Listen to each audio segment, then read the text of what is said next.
ओ यस्यांके च विभाति भूधरसुता देवापगामस्तके भाले बालविदुर्गले च गरलम् यस्य रसि व्यालराट् सोऽयं भूतिविभूषणः सुरवरः सर्वाधिपः सर्वदा सर्वः सर्वगतः शिवः शशिनिभः श्रीशङ्करः पातु माम् प्रसन्नतां यौनगताभिषेकतस्तथा न मम्लेवनवासदुःखदः मुखाम्बुजश्रीरघुनन्दनस्य मे सदास्तु सा मञ्जुलमङ्गलप्रदा नीलाम्बुजश्यामलकोमलाङ्गम् सीता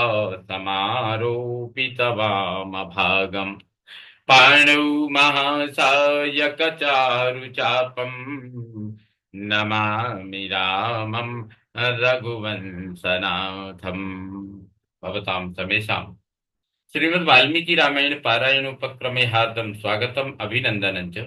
इदानीम् अयोध्याकाण्डस्य पंचचत्वारिंशत् सर्गः आरभ्यते। इस सर्ग में श्री राम का पूर्ववासियों से भरत और महाराज दशरथ के प्रति प्रेम भाव रखने का अनुरोध करते हुए लौट जाने के लिए कहना, नगर के वृद्ध ब्राह्मणों का श्री राम से लौट चलने के लिए आग्रह करना तथा उन सब के साथ श्री राम का तमसा तट पर पहुंचना। अनुरक्ता महात्मानं रामं सत्य पराक्रमम् अनुजग्मुः प्रयान्तं तं वनवासाय मानवाः।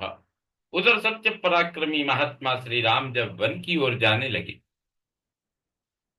उस समय उनके प्रति अनुराग रखने वाले बहुत से अयोध्यावासी मनुष्य वन में निवास करने के लिए उनके पीछे पीछे चल दिए। निवर्तितेतीव बलात् सुहृद्धर्मेण राजनी नैव ते सन्न्यवर्तन्त रामस्यानुगता रथम्। जिसके जल्दी लौटने की कामना की जाए उस स्वजन को दूर तक नहीं पहुंचाना चाहिए इत्यादि रूप से बताए गए सुहृद धर्म के अनुसार जब राजा दशरथ बलपूर्वक लौटा दिए गए, तब भी जो श्री राम जी के रथ के पीछे पीछे लगे हुए थे वे अयोध्यावासी अपने घर की ओर नहीं लौटे। अयोध्या निलयानां हि पुरुषाणां महायसा बभूव गुण संपन्नः पूर्णचंद्र इव प्रियः। क्योंकि अयोध्यावासी पुरुषों के लिए सद्गुण संपन्न महायशस्वी श्री राम पूर्ण चंद्रमा के समान प्रिय हो गए थे। स याच्यमानः काकुत्स्थः ताभि प्रकृतिभिस्तदा कुर्वाणः पितरं सत्यं वनमेवान्वपद्यत। उन प्रजाजनों ने श्री राम से घर लौट चलने के लिए बहुत प्रार्थना की, किंतु वे पिता के सत्य की रक्षा करने के लिए वन की ओर ही बढ़ते गए। अवेक्षमाणस्तस्नेहं चक्षुषा प्रपिबन्निव उवाच रामः सस्नेहं सा प्रजा स्वा प्रजा इव। वे प्रजाजनों को इस प्रकार स्नेह भरी दृष्टि से देख रहे थे मानो नेत्रों से उन्हें पी रहे। उस समय श्री राम ने अपनी संतान के समान प्रिय उन प्रजाजनों से स्नेह पूर्वक कहा, या प्रीतिर्बहुमानस्य मयि अयोध्या निवासिनां मत प्रियार्थम विशेषेण भरते सा विधीयताम। अयोध्या निवासियों का मेरे प्रति जो प्रेम और आदर है वह मेरी ही प्रसन्नता के लिए भरत के प्रति और अधिक रूप से होना चाहिए और अधिक रूप से भरत के प्रति होना चाहिए। सही कल्याण चारित्र कैकेय्यानंद वर्धन करिष्यति यथावद वह प्रियाणि च हितानि च। उनका चरित्र बड़ा ही सुंदर और सबका कल्याण करने वाला है। कैकेयी का आनंद बढ़ाने वाले भरत आप लोगों का यथावत प्रिय और हित करेंगे। ज्ञान वृद्धो वयो बालो, ज्ञान वृद्धो वयो बालो मृदुर्वीर्य गुणान्वितः अनुरूपः सबो भरता भविष्यति भयापहः। वे अवस्था में छोटे होने पर भी ज्ञान में बड़े, पराक्रमोचित गुणों से संपन्न होने पर भी स्वभाव के बड़े कोमल हैं। वे आप लोगों के लिए योग्य राजा होंगे और प्रजा के भय का निवारण करेंगे। सही राजगुणैर्युक्तो युवराजः समीक्षितः अपि चापि मया शिष्टैः कार्यं वो भर्तृशासनम्। वे मुझसे भी अधिक राजोचित गुणों से युक्त हैं, इसीलिए महाराज ने उन्हें युवराज बनाने का निश्चय किया है। अतः आप लोगों को अपने स्वामी भरत की आज्ञा का सदा पालन करना चाहिए। न संतप्येद् यथा चासौ वनवासं मयि महाराजस्तथा कार्यो मम प्रिय चिकीर्षया। मेरे वन में चले जाने पर महाराज दशरथ जिस प्रकार भी शोक से संतप्त न होने पाए, इस बात के लिए आप लोग सदा चेष्टा रखें। मेरा प्रिय करने की इच्छा से आपको मेरी इस प्रार्थना पर अवश्य ध्यान देना चाहिए। यथा यथा दासरथिर धर्ममेवाश्रितो भवेत् तथा तथा प्रकृतयो रामं पतिमकामयन्। दशरथ नंदन श्री राम ने ज्यों ज्यों धर्म का आश्रय लेने के लिए ही दृढ़ता दिखाई, त्यों ही त्यों प्रजाजनों के मन में उन्हीं को अपना स्वामी बनाने की इच्छा प्रबल होती गई। बाष्पेन पीहितं दीनं रामः सौमित्रिणा सह चकर्षे वगुणैर्बद्धं जनम पुर निवासिनम। समस्त पुरवासी अत्यंत दीन होकर आंसू बहा रहे और लक्ष्मण सहित श्री राम मानो अपने गुणों में बांधकर उन्हें खींचे लिए जा रहे थे। ते द्विजा त्रिविधं वृद्धा ज्ञानेन वयसौजसा वयः प्रकम्प शिरसो दूरादूचुरिदं वचः। उनमें बहुत से ब्राह्मण थे जो ज्ञान, अवस्था और तपोबल तीनों ही दृष्टि से बड़े थे। वृद्धावस्था के कारण इतनों के तो सिर कांप रहे थे। वे दूर दूर से ही इस प्रकार बोले, वहंतो जवनारामम भो भो जात्यास्तुरंगमा निवर्तध्वं न गंतव्यम हिता भवत भर्तरी। अरे ओ तेज चलने वाले अच्छी जाति के घोड़ों, तुम बड़े वेगशाली हो और श्री राम को वन की ओर लिए जा रहे हो। लौटो, अपने स्वामी के हितैषी बनो। तुम्हें वन में नहीं जाना चाहिए। कर्णवन्ति ही भूतानि विशेषेण तुरंगमा योऽयं तस्मान्निवर्तध्वं याचनां प्रतिवेदिताः। यूं तो सभी प्राणियों के कान होते हैं, परंतु घोड़ों के कान बड़े होते हैं। अतः तुम्हें हमारी याचना का ज्ञान तो हो ही गया होगा, इसलिए घर की ओर लौट चलो। धर्मतः स विशुद्धात्मा वीरः शुभ दृढ़ व्रतः उपवाह्यस्तु वो भरता नापवाह्यः पुराद्वनम्। तुम्हारे स्वामी श्री राम विशुद्धात्मा, वीर और उत्तम व्रत का दृढ़ता से पालन करने वाले हैं, अतः तुम्हें इनका उपवाहन करना चाहिए। इन्हें बाहर से नगर के समीप ले चलना चाहिए। नगर से वन की ओर इनका अपवहन करना, इन्हें ले जाना तुम्हारे लिए कदापि उचित नहीं है। एवमार्त प्रलापांस्तान् वृद्धान् प्रलपतो द्विजान् अवेक्ष्य सहसा रामो रथादवततारः। वृद्ध ब्राह्मणों को इस प्रकार आर्तभाव से प्रलाप करते देख श्री रामचंद्र जी सहसा रथ से नीचे उतर गए। पद्भ्यामेव जगामाथ ससीतः सह लक्ष्मणः सन्निकृष्ट पदन्यासो रामो वनपरायणः। वे सीता और लक्ष्मण के साथ पैदल ही चलने लगे।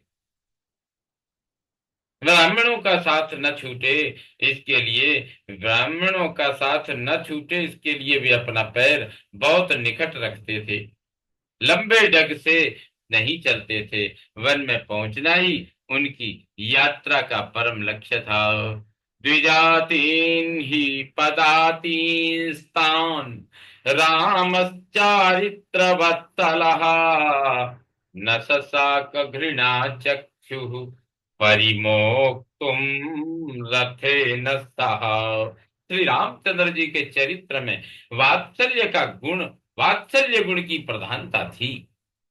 उनकी दृष्टि में दया भरी हुई थी, इसलिए वे रथ के द्वारा चलकर उन पैदल चलने वाले ब्राह्मणों को पीछे छोड़ने का साहस न कर सके।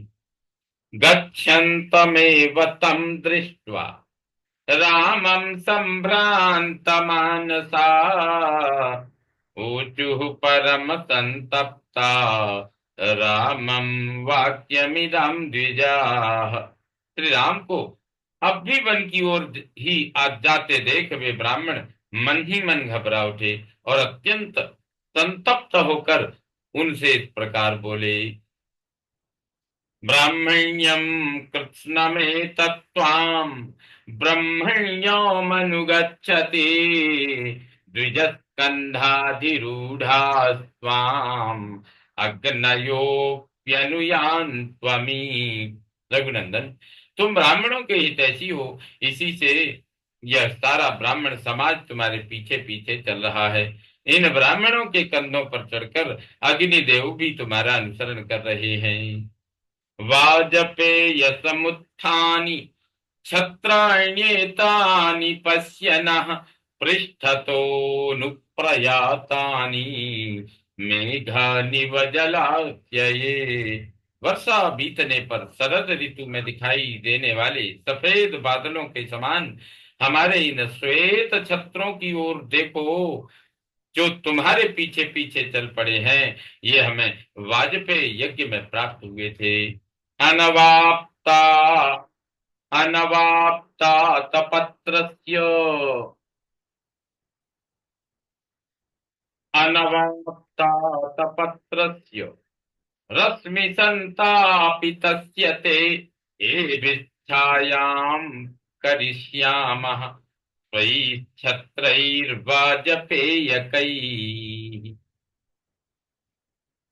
वाजपेय समुत्थानि छत्राण्येतानि पश्यनः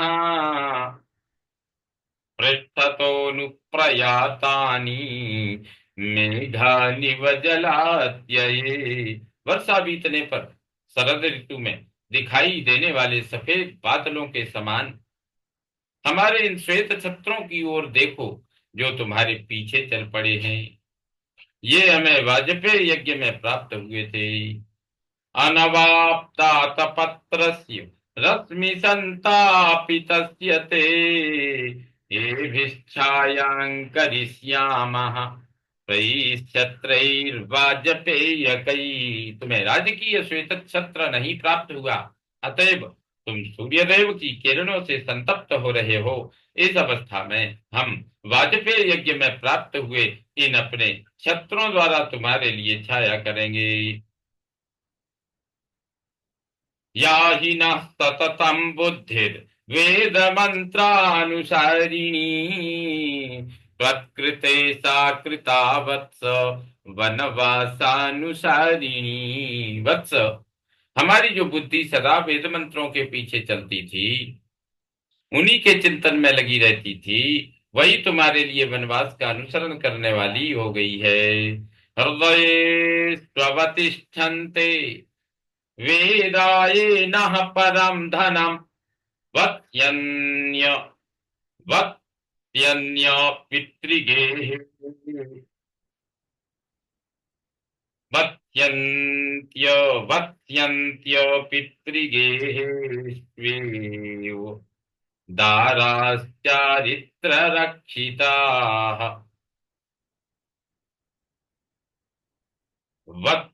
वत्यन्त्य पितृगेः स्व दाराश्चारित्ररक्षिताः।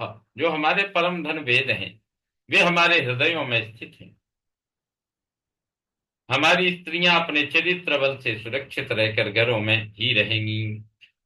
पुनर्न निश्चयः कार्यस्तद्गतौ सुकृता मतिः त्वयि धर्म व्यपेक्षे तु किं स्यात् धर्म पथे स्थितम्। अब हमें अपने कर्तव्य के विषय में पुनः कुछ निश्चय नहीं करना है। हमने तुम्हारे साथ जाने का विचार स्थिर कर लिया है, तो भी हमें इतना अवश्य कहना है कि जब तुम ही ब्राह्मण की आज्ञा के पालन रूपी धर्म की ओर से निरपेक्ष हो जाओगे, तब दूसरा कौन प्राणी धर्म मार्ग पर स्थित रह सकेगा। याचितो नो निवर्तस्व हंस शुक्ल शिरो रुहई शिरोभिर्निवृताचार महीप तन पांसुलई। सदाचार का पोषण करने वाले श्री राम हमारे सिर के बाल पककर हंस के समान सफेद हो गए हैं, और पृथ्वी पर पड़कर साष्टांग प्रणाम करने से इनमें धूल भर गई है।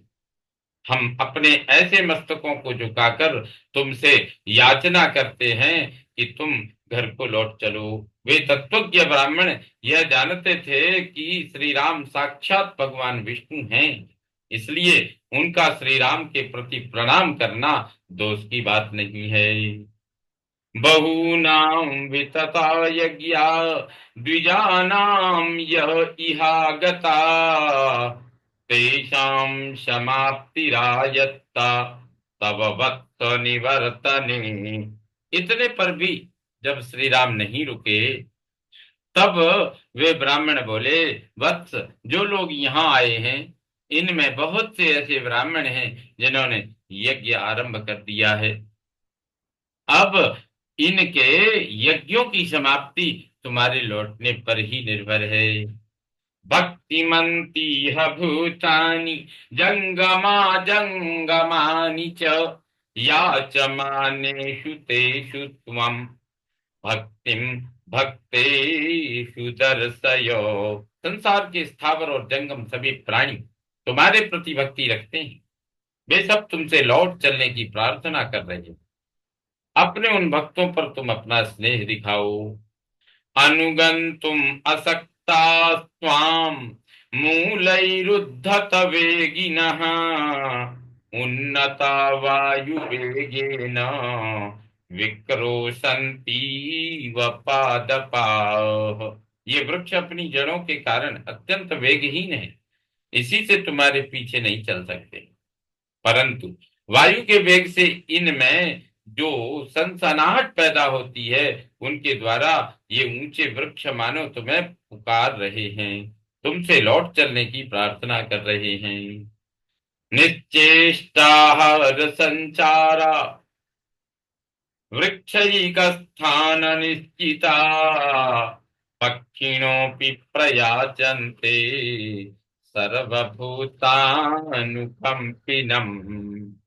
जो सब प्रकार की चेष्टा छोड़ चुके हैं, चारा चुगने के लिए भी कहीं उड़कर नहीं जाते हैं, और निश्चित रूप से वृक्ष के एक स्थान पर ही पड़े रहते हैं, वे पक्षी भी तुमसे लौट चलने के लिए प्रार्थना कर रहे हैं, क्योंकि तुम समस्त प्राणियों पर कृपा करने वाले हो। एवं विक्रोशतां तेषां द्विजातीनां निवर्तने ददृशे तमसा तत्र वारयन्ती राघवम्। इस प्रकार श्री राम से लौटने के लिए पुकार मचाते हुए उन ब्राह्मणों पर मानो कृपा करने के लिए मार्ग में तमसा नदी दिखाई दी, जो अपने तिर्यक प्रवाह यानी तिरछी धारा से रघुनाथ जी को रोकती हुई सी प्रतीत होती है। ततः सुमंत्रोऽपि रथाद् विमुच्य श्रान्तान् हयान् सम्परिवर्त्य शीघ्रम् पीतोदकांस्तोय परिप्लुतांगान् अचारयद वै तमसा विदूरे।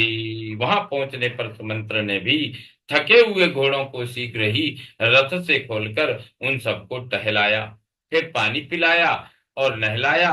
तत्पश्चात तमसा के निकट ही चलने के लिए छोड़ दिया। इत्यार्थ श्रीमद् रामायणे वाल्मीकि आदि काव्ये अयोध्या कांडे पंचचत्वारिंशत् सर्ग संपूर्णतां याति। ओम पूर्णमद पूर्णमिदं पूर्णात् पूर्णमुदच्यते पूर्णस्य पूर्णमादाय पूर्णमेवावशिष्यते। ओम शांति शांति शांति। सर्वे भवन्तु सुखिनः सर्वे सन्तु निरामयाः सर्वे भद्राणि पश्यन्तु मा कश्चित् दुःखभाग् भवेत्। ओम शांति शांति शांति। श्री रामचंद्रो विजयते तराम।